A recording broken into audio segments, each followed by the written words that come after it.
हजरत मालिक बिन दिनार फरमाते मैंने 60 हज किए। एक हज के मौके पर मैंने बड़ा रश देखा, लाखों का इज्तिमा हुआ। मेरी बातों की समझ तो आ रही है ना आप दोस्तों? जो नहीं बोल रहे उन्हें भी आ रही है ना? अल्लाह जज़ा दे। कहते लाखों का मजमा था तो मेरे दिल में ख्याल आया, मैंने कहा अल्लाह इतने लोग आए हैं, इनका हज कबूल भी हुआ है कि नहीं? फरमाते मैं सोच रहा था तो रात को ना ख्वाब में मैंने किसी कहने वाले को कहते हुए सुना कि सबका कबूल हो गया।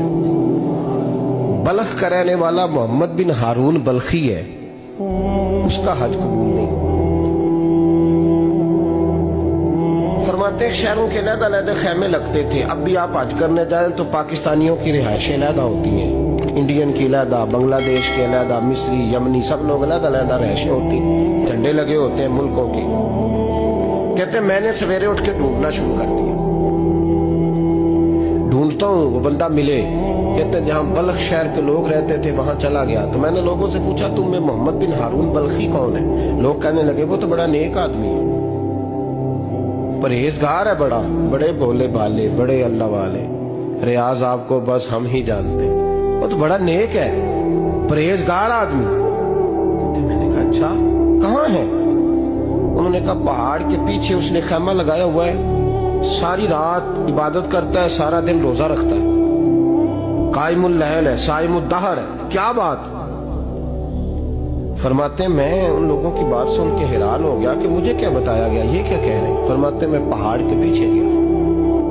हजरत मालिक बिन दिनार अलैहि रहमा फरमाते हैं जब मैं वहां पहुंचा तो मैंने उस शख्स को मुसल्ले पे बैठे देखा।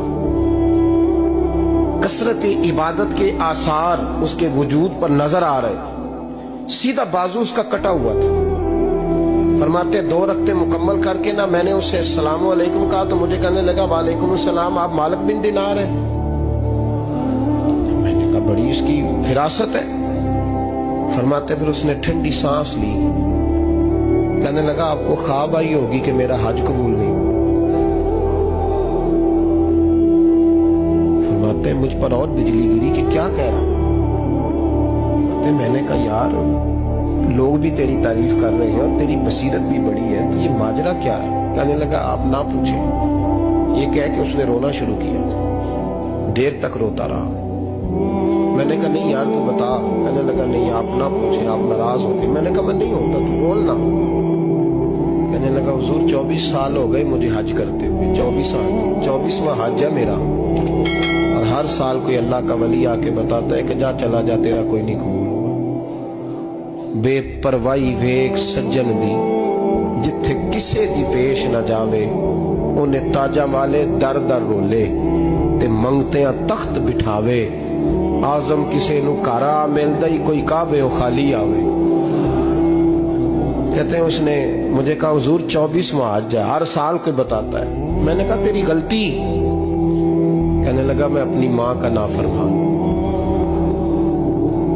मैंने कहा वाकया क्या हुआ? कहने लगा हजरत अल्लाह ने मुझे दौलत दी, माल दिया, जमीनें दी तो मैं अय्याश हो गया। इमाम मालिक बिन दिनार रहमतुल्लाह अलैह फरमाते मुझसे कहने लगा पैसे आए तो मैं अय्याश हो गया। रमजान का महीना था, असर के बाद मेरी अम्मा इफ्तारी की तैयारी कर रही थी, मैं गया, मैंने कहा शराब पी हुई, अम्मा रोटी दे। तो अम्मा कहने लगी शर्म कर, शर्म कर, रोजा रखा नहीं तो जिन्होंने रखा है उनका तो ख्याल कर। कहते अम्मा की बात का मुझे गुस्सा लगा। मैं कहा करता हूं बदनसीब है वो बेटा जिसका बाप उससे बात करते हुए डरता है कि पता नहीं कहां से बोलेगा। बदनसीब नहीं वो बेटा जिसकी माँ उससे बात करते हुए सहम जाती है कि पता नहीं कौन सी बोली बोलेगा। बदनसीब नहीं कि माँ बाप भी जिससे खोल के बात ना कर सके। हजरत मालिक बिन दिनार से कहने लगा अम्मा ने जब कहा ना शर्म कर तो मुझे गुस्सा आया, मैंने माँ को थप्पड़ मारा और मेरी माँ जलते हुए तंदूर में गिरी। लोगों ने मुझे पकड़ के अंदर बंद कर दिया कमरे में। सारी रात मैं शोर सुनता रहा पर नशे में धोत रहा। सवेरे आंख खुली तो मेरी बीवी बैग बांध रही थी। मैंने कहा कहाँ जा रही हो? कहने लगी जो माँ का नहीं बना मेरा कैसे बनेगा? तो मैंने कहा मेरी अम्मा का वो तो लोगों ने रात को ही दफन कर दी जनाजा पढ़ के। तड़प के कहने लगा मुझे क्यों नहीं बताया? तो कहते हैं लोग कहने लगे तेरी मरती हुई माँ कह गई थी इसे मेरा मुंह ना देखने देना। میرے جنازے کے قریب نہ آئے. حضرت مالک بن دینار فرماتے ہیں جب اس نے یہ بات سنائی تو میں نے بھی اس کے منہ پہ تھپڑ مارا. میں نے کہا تو اسی قابل ہے. کہتے ہیں وہ رونے لگا, حضور دعا کرے اللہ مجھ سے راضی ہو جائے. کہنے لگا جب ماں کی انتقال کی خبر ملی تو میں نے کلاڑی لے کے وہ ہاتھ کاٹ دیا جس سے ماں کو مارا تھا. میں نے ساری جائیدادیں خیرات کر دی. 24 سال ہو گئے, 24 سال ساری رات نماز پڑھتا ہوں, روزہ رکھتا ہوں, حج کرتا ہوں, پر ہر سال کوئی آ کے کہتا ہے جا دوڑ جا تیرا کوئی نہیں قبول ہوا. حضور دعا کرے مالک راضی ہو جائے. فرماتے میں تھپڑ مار کے آ گیا. میں نے کہا تجھ سے راضی ہو جائے اتنے ظالم سے. امام مالک فرماتے رات کو آ کے سویا تو مجھے خواب میں رسول پاک کا دیدار ہوا. تو نبی پاک علیہ السلام نے فرمایا مالک تو اسے مایوس کیوں کر رہا ہے, اللہ تو بڑا مہربان ہے. کہا حضور ماں کے نافرمان کو معافی کیسے ملے گی؟ تو امام مالک فرمانے لگے نبی کریم نے فرمایا جا اسے جا کے بتا دے تجھے قیامت میں تیری ماں کی وجہ سے بخش دیا جائے گا. کہا حضور اماں کی وجہ سے کس طرح؟ تو محبوب فرمانے لگے اس کی ماں قیامت میں اس کے خلاف مقدمہ دائر کرے گی رب کریم کی عدالت میں, اے اللہ میں نے 9 ماہ پیٹ میں رکھا, درد سہ کے اسے جنا, جگر کا خون پلا کے پالا اور اسی نے مجھے قتل کیا. رب کریم اس کی ماں کا مقدمہ سن کے کہے گا اٹھاؤ اس کو دوزخ میں پھینکو, اس نے ماں جلائی تھی اسے بھی جلاؤ. محبوب فرمانے لگے جب پکڑ کر کے مالک اس کو محمد بن ہارون کو لوگ لے جائیں گے نا جہنم کی طرف,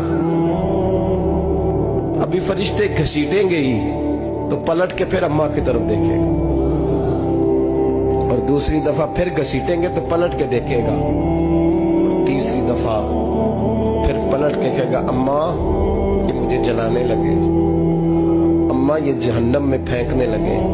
میرے حبیب فرمانے لگے وہ جل کے مرنے والی ماں وہاں بھی بول پڑے گی, کہے گی یا اللہ چل میں نے معاف کیا تو بھی معاف کر.